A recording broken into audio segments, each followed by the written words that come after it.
ಇತ್ಯಂತರೇಣಾರ್ಜುನಯೋಃ ಕೃಷ್ಣಸ್ತು ಯಮಯೋರ್ಯಯೌ ಆತ್ಮನಿರ್ವೇಶ ಮಾತ್ರೇಣ ತಿರ್ಯಂಗತ ಮುಲೂಖಲಂ ಬಾಲೇನ ನಿಷ್ಕೃಷ್ಟ ಮುಲೂಖಲಂ ತದ್ ದಾಮೋದರೇಣ ತರಸೋತ್ಕಲಿತಾಂಘ್ರಿಬಂಧೌ ನಿಷ್ಪೇತತು ಪವನ ವಿಕ್ರಮಿತಾತಿವೇಲ ಸ್ಕಂಧ ಪ್ರವಾಳ ವಿಟಪೌ ಕೃತಚಂಶ ಶಬ್ದೌ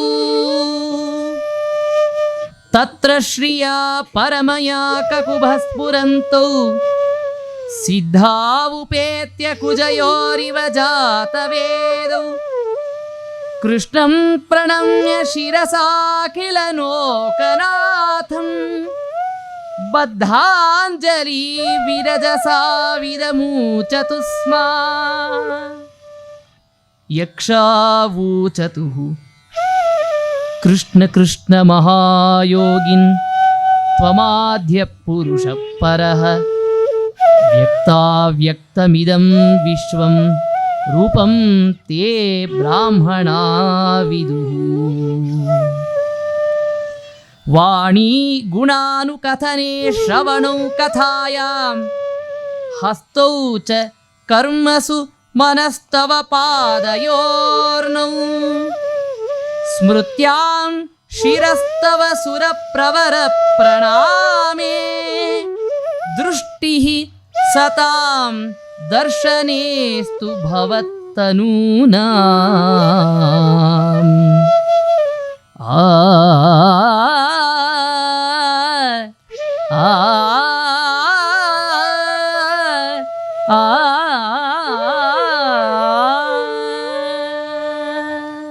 ಒಮ್ಮೆ ಏನಾಗಿದೆ, ಕೃಷ್ಣನ ತುಂಟಾಟ ಮಿತಿ ಮೀರಿಬಿಟ್ಟಿದೆ. ಕೃಷ್ಣ ಅಂದರೆ ಅವನ ಹೆಸರುವಾಸಿಯಾದ ತುಂಟ. ಏನು ಮಾಡಿದ್ದಾನೆ, ತನ್ನ ತಾಯಿಯಾದ ಯಶೋಧಾದೇವಿಯರು ಒಮ್ಮೆ ಕೃಷ್ಣನಿಗೆ ಹಾಲು ಕೊಡ್ತಾ ಕೂತಿದ್ದಾರೆ. ಕೂತ ಸಂದರ್ಭದಲ್ಲಿ ಏನಾಗಿದೆ, ಒಲೆ ಮೇಲಿಟ್ಟ ಹಾಲು ಉಕ್ಕಿದೆ ಅಂತ ಗೊತ್ತಾಯಿತು. ಕೃಷ್ಣನನ್ನು ಅಲ್ಲೇ ಕೆಳಗೆ ಮಲಗಿಸಿ ಸೀದಾ ಯಶೋದೆ ದೇವಿಯ ತಾನು ಹೊರಟು ಬಿಟ್ಟಿದ್ದಾಳೆ ಹಾಲನ್ನು ನೋಡಲಿಕ್ಕೆ. ಕೃಷ್ಣಂಗೆ ಸಿಟ್ಟು ಬಂತು. ನಂಗೆ ಹಾಲು ಕೊಡೋದನ್ನು ನಿಲ್ಲಿಸಿ ನೀನು ಆ ಹಾಲು ನೋಡೋಕ್ಕೆ ಹೋದ್ಯಾ, ಮಾಡ್ತೀನಿರು ಅಂತ ಹೇಳಿ ಅಲ್ಲೇ ಆಕೆ ತಾನು ಮಜ್ಜಿಗೆಯನ್ನು ಕಡಿತಾ ಇದ್ದಂತಹ ಯಾವ ಮಡಿಕೆ ಇತ್ತು ಆ ಮಡಿಕೆಗೆ ಒಂದು ಕಲ್ಲು ತೊಗೊಂಡು ಆ ಮಡಿಕೆ ಒಡೆದು ಹಾಕಿ ಎಲ್ಲ ಚಲ್ಲಾಪಿಲ್ಲಿ ಮಾಡಿ ಹೊರಟು ಬಿಟ್ಟ ಕೃಷ್ಣ. ಯಶೋದೆ ತಾನು ಬಂದ್ಲು ನೋಡ್ತಾಳೆ, ಮಡಿಕೆ ಎಲ್ಲ ಒಡೆದು ಹೋಗಿದೆ, ಮಜ್ಜಿಗೆ ಎಲ್ಲ ಚೆಲ್ಲಿಬಿಟ್ಟಿದೆ, ಬೆಣ್ಣೆ ಎಲ್ಲ ನೆಲದಲ್ಲಿ ಹರಿತಾ ಇದೆ. ಎಲ್ಲಿ ಕೃಷ್ಣ ಅಂತ ಹುಡುಕಿ ಹೋದರೆ ಕೃಷ್ಣ ಎಲ್ಲಿದ್ದಾನೆ? ಎಲ್ಲಿ ಹಾಲು ಮೊಸರು ಬೆಣ್ಣೆ ಇತ್ತು ಆ ಕೋಣೆಯಲ್ಲಿ ಕೃಷ್ಣ ಇದ್ದಾನೆ. ಏನು ಮಾಡ್ತಾ ಇದ್ದಾನೆ? ಭಾಳ ಮೇಲಿಟ್ಟಿದ್ದಾಳೆ ಯಶೋದೆ. ಕೃಷ್ಣ ಯೋಚನೆ ಮಾಡಿದ, ಮೇಲಿರೋದನ್ನು ಹೇಗೆ ಪಡೆಯೋದು? ಒಂದು ಒರಳು ಕಲ್ಲನ್ನು ಎಳ್ಕೊಂಡು ಬಂದು ಆ ಮಡಿಕೆ ಕೆಳಗಿಟ್ಟು ಅದರ ಮೇಲೆ ಹತ್ತಿದ್ದಾನೆ ಕೃಷ್ಣ. ಹತ್ತಿ ಭಾಗವತ ಹೇಳುತ್ತೆ, ಒಂದು ಕೈಯಲ್ಲಿ ತಾನು ಬೆಣ್ಣೆ ತಗೊಂಡು ತಾನು ತಿನ್ನುವ ಸಂದರ್ಭದಲ್ಲಿ ಅಕ್ಕಪಕ್ಕ ನೋಡ್ತಾ ಇದ್ದಾನೆ, ಎಲ್ಲರೂ ಅಮ್ಮ ಬಂದುಬಿಟ್ಲೋ ಹೇಗೆ ಅಂತ. ಹಾಗೆ ನೋಡುವಾಗ ಯಶೋದೆ ಮೆತ್ತಗೆ ಹೋದ್ಲು ಹಿಂದೆ. ಕೃಷ್ಣ ಸಿಕ್ಕಾಕೊಂಡಿದ್ಲು. ಕೃಷ್ಣ ಅಂದ ಇನ್ನೂ ಇಲ್ಲ ಅಂತ. ಓಡಿದ ಕೃಷ್ಣ, ಓಡ್ದ ಯಶೋದೆಗೆ ಸಿಗಲೇ ಇಲ್ಲ. ಕೊನೆಗೆ ಯಶೋದೆಯ ಭಕ್ತಿಗೆ ವಶನಾಗಿ ಕೃಷ್ಣ ಸಿಕ್ಕ. ಯಶೋದೆ ಅಂದ್ಲು, ನಿನ್ನನ್ನು ಇವತ್ತು ದಂಡಿಸದೆ ಬಿಡೋಲ್ಲ. ಏನು ಮಾಡ್ತೇನೆ ನಾನು? ಈ ಒರಳುಕಲ್ಲು ಮೇಲೆ ಹತ್ತಿ ಅಲ್ವಾ ನೀನು ಬೆಣ್ಣೆಯನ್ನು ಕದ್ದಿದ್ದು, ಹಾಗಾದರೆ ಒರಳುಕಲ್ಲಿಗೆ ಕಟ್ಟಿ ಹಾಕ್ತೇನೆ ಅಂದ್ಲು. ಕೃಷ್ಣ ಅಂದ, ಕಟ್ಟಿ ಹಾಕು ಅಂದ. ಸರಿ, ಮನೆಯಲ್ಲಿ ಹಗ್ಗ ತಂದ್ಲು, ಕಟ್ಟಿದ್ಲು, 2 ಇಂಚ್ ಕಮ್ಮಿ ಆಯಿತು. ಇನ್ನೊಂದು ಹಗ್ಗ ಜೋಡಿಸಿದ್ಲು, ಮತ್ತೆ 2 ಇಂಚ್ ಕಮ್ಮಿ ಆಯಿತು. ಹೀಗೆ ಕಟ್ತಾ ಕೃಷ್ಣನಿಗೆ ಕಟ್ಟಲಿಕ್ಕೆ ಸಾಧ್ಯವೇ ಆಗಲಿಲ್ಲ. ಚಮತ್ಕಾರವಾಗಿ ಕವಿಗಳು ವರ್ಣನೆ ಮಾಡ್ತಾರೆ, ಅವತ್ತು ಇಡೀ ನಂದಗೋಕುಲದಲ್ಲಿ ಹಗ್ಗದಾನ ಅಂತ. ಕೃಷ್ಣನ ಕಟ್ತಾಳೆ ಯಶೋದೆ ಅಂದರೆ ಎಲ್ಲ ಕೊಡೋಣ ಹಗ್ಗ, ಯಾಕೆ ಎಲ್ಲರ ಮನೆಯಲ್ಲಿ ಕದ್ದವ ಕೃಷ್ಣ. ಹಾಗಾಗಿ ಎಲ್ಲರೂ ತಂದು ಕೊಟ್ಟರು. ಎಷ್ಟು ಹಗ್ಗ ಜೋಡಿಸಿದ್ರು ಕೃಷ್ಣನ ಹೊಟ್ಟೆ ಕಟ್ಟಲಿಕ್ಕಾಗಲೇ ಇಲ್ಲ. ಇನ್ನೇನು ಯಶೋದೆ ಸುಸ್ತಾಗಿ ಬಿಡ್ತಾಳೆ ಅಂತ ಅನ್ನಿಸಿತು ಕೃಷ್ಣಂಗೆ. ಕೃಷ್ಣ ತನ್ನ ಹೊಟ್ಟೆ ರಪ್ ಅಂತ ಒಳಗೆ ಹೇಳ್ಕೊಂಡ್ಬಿಟ್ಟ. ಕಟ್ಲಿಕ್ಕೆ ಆಗಲಿಲ್ಲ ಅಂದ್ಕೊಂಡು ಕಟ್ಬಿಟ್ಲು ಯಶೋದೆ. ಭಾಳ ಇಲ್ಲೇ ಇರು, ಎಲ್ಲೂ ಹೋಗಬೇಡ ಅಂತ ಹೇಳಿ ಹೊರಟ್ಬಿಟ್ಲು. ಕೃಷ್ಣ ಅಂದ ಯಶೋದೆಗೆ, ಕಟ್ಟೋವರೆಗೂ ನಿನ್ನ ಅಧೀನದಲ್ಲಿ ಇದ್ದೆ ಅಂತ ತೋರಿಸಿಕೊಂಡೆ, ಇನ್ಮೇಲೆ ನನ್ನ ಕೆಲಸಕ್ಕೆ ನಾನು ಹೊರಡ್ತೀನಿ ಅಂತ ಸೀದಾ ಹೊರಳಿ ಎಳ್ಕೊಂಡು ಹೋದ. 2 ಮತ್ತಿ ಮರಗಳು ಬೆಳೆದಿದ್ದಾವೆ. ಯಾವುದು ಅಂದರೆ ನಾರದರ ಶಾಪಕ್ಕೆ ಒಳಗಾದಂತಹ ಕುಬೇರನ ಮಕ್ಕಳು ನಲಕೂಬರ ಮತ್ತು ಮಣಿಗ್ರೀವರು ಅಂತ. ಅವರು ನಾರದರಿಂದ ಶಪ್ತರಾಗಿ ಮತ್ತಿ ಮರಗಳಾಗಿ ಬೆಳೆದುಕೊಂಡಿದ್ದಾರೆ. ಅರ್ಜುನ ವೃಕ್ಷಗಳು, ಕಕುಭ ವೃಕ್ಷಗಳು ಅಂತ ಕರೀತಾರೆ. ಆ ಮರಗಳಾಗಿ ಅವರು ಬೆಳೆದು ನಿಂತಿದ್ದಾರೆ. ಬೆಳೆದು ನಿಂತರೆ ಅದೇ ಮರದಲ್ಲಿ 2 ಅಸುರರು ಸೇರಿಕೊಂಡಿದ್ದಾರೆ, ಧ್ವನಿ ಮತ್ತು ಚಮು ಅಂಥೇಳಿ. ಇವರೆಲ್ಲರನ್ನ ನೋಡ್ರಿ, ಒಂದೇ ಮರ, ಆ ಮರದಲ್ಲಿ ಒಂದು ಯೋಗ್ಯ ಜೀವ ಇದೆ, ಮತ್ತೊಂದು ಅಯೋಗ್ಯ ಜೀವ ಇದೆ. ಭಗವಂತ ಇಬ್ಬರನ್ನೂ ಉದ್ಧಾರ ಮಾಡಬೇಕು. ಒಬ್ಬರಿಗೆ ಉತ್ತಮ ಗತಿ ಕೊಡಬೇಕು, ಒಬ್ಬರಿಗೆ ಅಧೋಗತಿ ಕೊಡಬೇಕು. ಇಬ್ಬರನ್ನೂ ಒಟ್ಟಿಗೆ ಉದ್ಧಾರ ಮಾಡಿದ್ದಾನೆ ಭಗವಂತ. ಹೇಗೆ ಮಾಡಿದ? ಎರಡು ಮರಗಳ ಮಧ್ಯದಲ್ಲಿ ತಾನು ಹೋದ, ತಾನು ಹೊರಟು ಬಿಟ್ಟ, ಒರಳು ಬರಲಿಲ್ಲ. ಎಷ್ಟೋ ಬಾರಿ ಹೀಗೆ ದೇವರು ಬರ್ತಾನೆ, ಭಕ್ತರು ಬರೋಲ್ಲ. ಸ್ವಾಮಿಗಳು ಬರ್ತಾರೆ, ಪರಿವಾರದವ್ರು ಬರೋಲ್ಲ. ಭಾಳ ಕಷ್ಟ. ದೇವರು ಬಂದ್ಬಿಟ್ಟ, ಒರಳು ಕಲ್ಲು ಬರಲೇ ಇಲ್ಲ. ದೇವರಂದ, ಬರೆದಿದ್ರೆ ನಾನು ಎಲ್ಲಿ ನಿಮ್ಮನ್ನು ಬಿಡ್ತೇನೆ. ಎಳೆದ ತಾನು ಒರಳನ್ನು. ಯಾವಾಗ ಒರಳನ್ನು ಸಣ್ಣ ಜಾಗದಲ್ಲಿ ಎಳೆದ, ಎರಡು ಮತ್ತಿ ಮರಗಳು ಒಂದು ಆ ಕಡೆ ಒಂದು ಈ ಕಡೆ ಬಿದ್ದು ಹೋಗಿದ್ದಾವೆ. ಜೋರಾದ ಶಬ್ದ ಮಾಡ್ತಾ ಬಿದ್ದು. ಯಾವಾಗ ಮರ ಬಿತ್ತೋ, ನಿಜವಾಗಿ ನಾರದರು ಅವರಿಬ್ಬರಿಗೆ ಪ್ರತಿಯಾಗಿ, ಶಾಪಕ್ಕೆ ಪ್ರತಿಯಾಗಿ ಹೇಳಿದ್ದು ಭಗವಂತನ ಸ್ಪರ್ಶದಿಂದ ನಿಮ್ಮಿಬ್ಬರಿಗೆ ಶಾಪ ವಿಮೋಚನೆ ಆಗುತ್ತೆ ಅಂತ. ಆದರೆ ಒಳಗಿದ್ದ ಅಸುರರನ್ನು ಸಂಹಾರ ಮಾಡಬೇಕಿತ್ತಲ್ಲ, ಹಾಗಾಗಿ ಭಗವಂತ ಬರೀ ಶಾಪ ವಿಮೋಚನೆ ಅಷ್ಟೇ ಮಾಡಲಿಲ್ಲ, ಅಸುರರ ಸಂಹಾರವನ್ನೂ ಮಾಡಿಬಿಟ್ಟಿದ್ದಾನೆ. ಎರಡು ಮರಗಳು ಬುಡಸಹಿತ ಕಿತ್ತು ಬಿದ್ದಿದ್ದಾವೆ. ಬಿದ್ದರೆ ಆ ಮರದ ಒಳಗಿಂದ ಇಡೀ ದಿಕ್ಕುಗಳನ್ನು ಬೆಳಗುವಂತೆ ಇಬ್ಬರು ಸಿದ್ಧರು ಬೆಂಕಿಯಂತೆ ತಾವು ಎದ್ದು ನಿಂತಿದ್ದಾರೆ.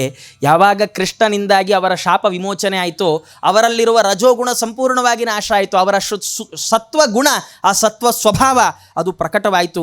ಅವರು ಕೈ ಮುಗಿದು ಭಗವಂತನನ್ನು ಸ್ತೋತ್ರ ಮಾಡ್ತಾರೆ. ಕೃಷ್ಣ ಕೃಷ್ಣ ಮಹಾಯೋಗಿನ್. ಇಲ್ಲಿ ಕೃಷ್ಣ ಕೃಷ್ಣ ಅಂತ 2 ಸಾರ್ತಿ, 3 ಸರ್ತಿ ಹೇಳಬೇಕು. ಯಾಕೆ ಕೃಷ್ಣ ಕೃಷ್ಣ ಕೃಷ್ಣ ಎಂದು 3 ಬಾರಿ ನೆನೆ ಇರೋ. 1 ಬಾರಿ ಹೇಳಿದ್ರೆ ಅರ್ಥ ಇದೆ, 3 ಬಾರಿ ಇವರು 2 ಬಾರಿ ಯಾಕೆ ಹೇಳಿದ್ರು? ಭಾಗವತ ಹೇಳುತ್ತೆ, ಒಂದು ವಿಶಾಲವಾದ ಅರ್ಥ. ಕೃಷ್ಣ ಅಂದರೆ ಕರ್ಷಣೆ ಮಾಡುವವ, ಎಳೆಯುವವ. ಅವರು ಹೇಳ್ತಾರೆ, ಕೃಷ್ಣ ನೀನು ಕೃಷ್ಣ ಯಾಕೆಂದರೆ ಇಡೀ ಜಗತ್ತನ್ನು ನೀನು ಆಕರ್ಷಣೆ ಮಾಡೋದ್ರಿಂದ ಕೃಷ್ಣ. ಮತ್ತೊಂದು ಕೃಷ್ಣ ಯಾಕೆ? ನೀ ಬರೀ ಜಗತ್ತನ್ನು ಆಕರ್ಷಣೆ ಮಾಡಿಲ್ಲ, ಈ ಉಲೂಖಲವನ್ನೂ ಆಕರ್ಷಣೆ ಮಾಡ್ತಾ ಬಂದಿಯಲ್ಲ, ನಮ್ಮನ್ನು ಉದ್ಧಾರ ಮಾಡಲಿಕ್ಕೆ, ಅದಕ್ಕೆ ನೀನು ಕೃಷ್ಣ. ಕೃಷ್ಣ ಕೃಷ್ಣ ಮಹಾಯೋಗಿನ್, ಮಹಾ ಉಪಾಯವನ್ನು ಬಲ್ಲವ ನೀನು.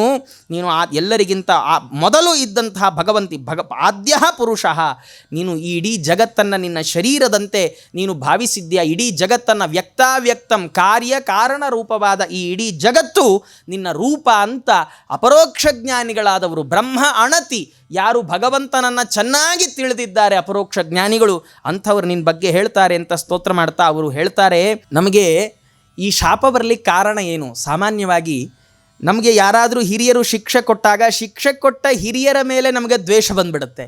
ಆದರೆ ಶಿಕ್ಷೆಗೆ ಕಾರಣವಾದ ತಪ್ಪಿನ ಮೇಲೆ ದ್ವೇಷ ಬರೋದೇ ಇಲ್ಲ.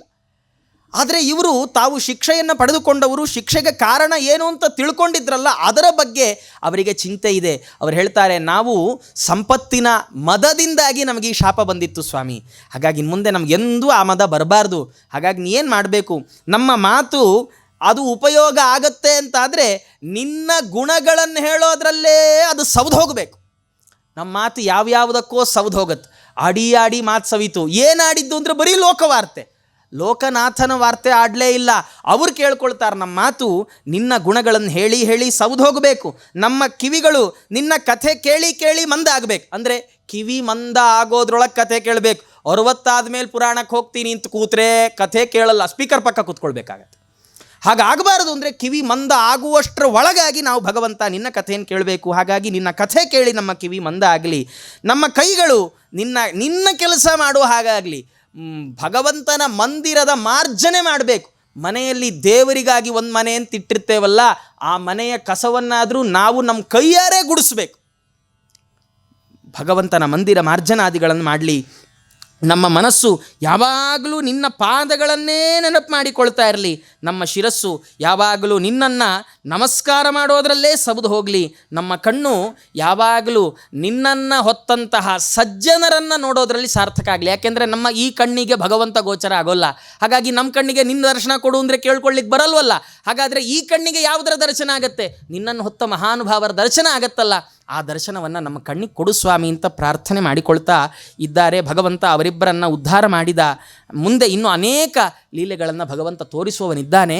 ಅದನ್ನೆಲ್ಲ ಮುಂದಿನ ಆಚಾರ್ಯರು ನಿರೂಪಣೆ ಮಾಡ್ತಾರೆ ಅಂತ ಹೇಳ್ತಾ, ಈ ಅವಕಾಶವನ್ನು ಕೊಟ್ಟಂತಹ ಶ್ರೀಕೃಷ್ಣ ಭಕ್ತಿ ಪ್ರತಿಷ್ಠಾನ, ಶ್ರೀಕೃಷ್ಣ ಭಕ್ತಿ ಪೀಠ, ಅದರ ಅಧ್ಯಕ್ಷರಾದಂತಹ ಪರಮಪೂಜ್ಯ ವೀರನಾರಾಯಣಾಚಾರ್ಯರಿಗೂ ಹಾಗೂ ಇದರಲ್ಲಿ ನಮ್ಮ ಸೇವೆಯನ್ನು ತೆಗೆದುಕೊಂಡಂತಹ ಅವರಿಗೆ ಅನಂತ ಧನ್ಯವಾದಗಳು, ವಂದನೆಗಳು ಅಂತ ತಿಳಿಸ್ತಾ, ಈ ಅವಕಾಶ ಮಾಡಿಕೊಟ್ಟ ಎಲ್ಲರಿಗೂ ಆಭಾರಿಯಾಗಿದ್ದೇನೆ ಅಂತ ಹೇಳ್ತಾ 2 ಮಾತುಗಳನ್ನು ನಾನು ಸಮಾಪ್ತಿ ಮಾಡ್ತಾ ಇದ್ದೇನೆ. ಶ್ರೀಕೃಷ್ಣಾರ್ಪಣಮಸ್ತು.